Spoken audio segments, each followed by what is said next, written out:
Hello, I'm Ryuta Kikutani. Today, I'd like to talk about how to give words of caution to people from the Buddhism point of view. There are many situations where we need to give words of caution to people. If you're a parent, you would have to tell off your children. If you are in an administrative position, sometimes you may have to reprimand your colleagues. If you're a teacher, sometimes you may have to give your students warnings. When you have to give words of caution to others, sometimes you feel they really got your message and have accepted it, but other times you don't. I think many people have trouble figuring out what to do with this. When we are given words of caution, there are times when we can accept it if it's from some persons, but we feel like retaliating and saying things back when it's from some other persons. So I feel it is difficult to give words of caution to people. Buddhism teaches us how to give words of caution to people. If you know the how, I think people will accept you even if they didn't when you gave them words of caution before. I hope you watch this video until the end, as it will be something you can put into practice from today. These are today's contents. First, wisdom grounded in compassion. Second, getting angry and scolding are different. Third, an important point when you scold someone. I'm going to talk about these 3 points. Wisdom grounded in compassion. First of all, what is the meaning of wisdom grounded in compassion? The words jihi, which is compassion, and chie, which is wisdom in Japanese, are originally Buddhist terms. A Buddha is enlightened, being possessed of wisdom and compassion. So, a Buddha is the one who has compassion and wisdom completely. It is also called Hichi-en-man, an embodiment of wisdom and compassion. A being possessed of perfect, flawless compassion and wisdom is called a Buddha, or one who has attained Buddhahood. Jihi, compassion, means the kind heart that wants to make people happy. In a word, it's compassion. Wisdom, chie, on the other hand, is strictness. I think many people have an image of the Buddha as a compassionate and kind being. They would say he is a good person like the Buddha if the person is compassionate and warm-hearted, never reprimands, and always treats others with a smile and kindness. Yes, that's one aspect of the Buddha. The Buddha always hopes for the happiness of others. But at the same time, the Buddha has wisdom. The Buddha is strict and refutes falsehood. Falsehood here means our false beliefs and thoughts that prevent us from being happy. The Buddha refutes falsehood, that is, he corrects our wrong assumptions. As we are deluded, the Buddha shows us the way. This is refuting falsehood. For those who are deluded, it is painful to be denied. So the wisdom is strictness. But the Buddha's wisdom and strictness to refute falsehood are all grounded in compassion. The Buddha corrects the mistakes of others and strictly denies what is wrong, with a heart that wants them to be better and truly happy. This is the wisdom of Buddha. Although we can't compare our wisdom to the Buddha's, we also have to have a heart that hopes for their improvements and happiness when we give words of caution to others. For example, we should correct the mistakes of others when we feel like, if I let this go on like this, people will laugh at him. I feel sorry for him. I should tell him. There is a poem in Japan that goes like this. I hit it not because I hate it. Snow on bamboo. In the Hokuriku region of Japan, in a snowy season, bamboos in a garden are covered with snow. As the snow gradually piles up, the bamboo will snap under the weight of snow. So, the people have to hit the bamboo to let the snow fall. Or they kick the bamboo so the snow falls. They shake or hit the bamboo to drop the snow. They hit or kick it, but not because they hate bamboo. They hit bamboo so it would not snap under the weight of snow. This is the underlying meaning of the poem. So when we give words of caution or reprimand others, we shouldn't do it out of hatred. When parents tell off their children or bosses reprimand their staff, They should do it with a heart that hopes for their improvement so they don't get laughed at or disliked by others. That is all expressed in the poem, I Hit It Not Because I Hate It, Snow on Bamboo. So it matters whether you want them to improve or you just want to take your anger out on them when you give words of caution or reprimand them.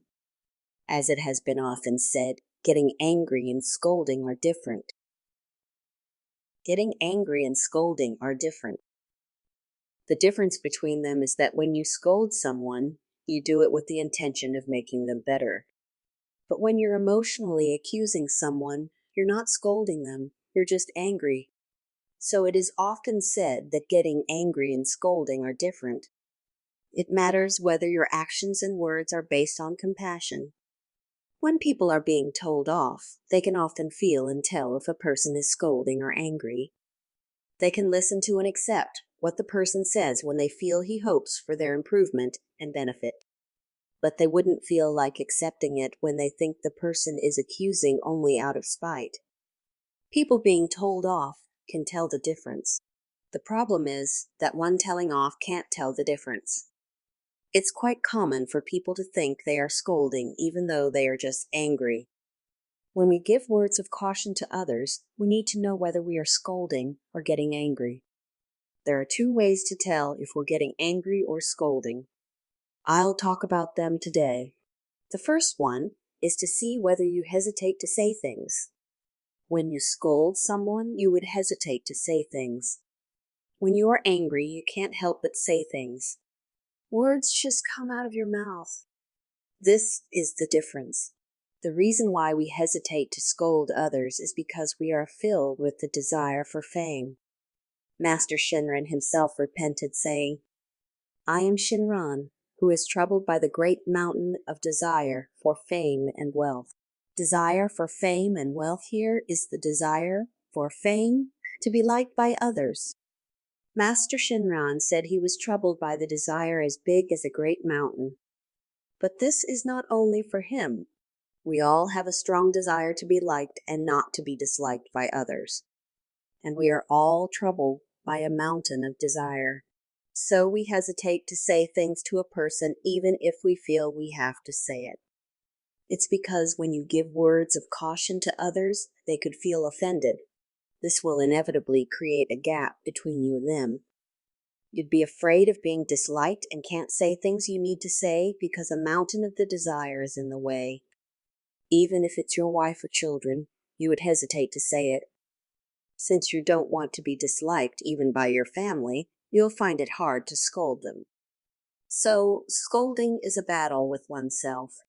They often say that we shouldn't follow our emotions when we raise our children. We shouldn't buy everything our children want, no matter how much money we have. Even if we don't have a lot of money, there are times when we might have to go into debt to buy something for our children. This is what parents would do. If their children have done something wrong, parents need to scold them even when they are in a good mood. If they don't scold when they're in a good mood, but they scold when they're in a bad mood, they just follow their emotions, and this is not good. So it is difficult to scold someone. You have to say things for their benefit, even if they don't like it. This is quite hard. On the other hand, you won't hesitate to say things when you're angry. The second way to tell if you are scolding or getting angry is to see whether you feel harmed in some way. This is another important point. If you are feeling harmed, you should be careful because you're likely to get angry when you scold someone. What causes anger in a person? In Buddhism, anger is called shin-e. Shin-e means an angry mind. The cause of anger is desire. When your desire is thwarted by someone, anger arises against the person. Let's say you expected to succeed and make money out of some business, but your business was disrupted by somebody or something, and your business plan was ruined. Then you'd get mad at the one who disrupted your business, and you'd blame them for the failure of your plan. You'd think you couldn't make money because of them and get so angry. Or When you feel humiliated by someone, you feel like you can't forgive the person. So it is always your own desire that causes you to get angry. The greater the desire, the greater the anger when that desire is thwarted. The higher the expectation, the greater the anger when it is thwarted by someone else. This is the relationship between desire and anger.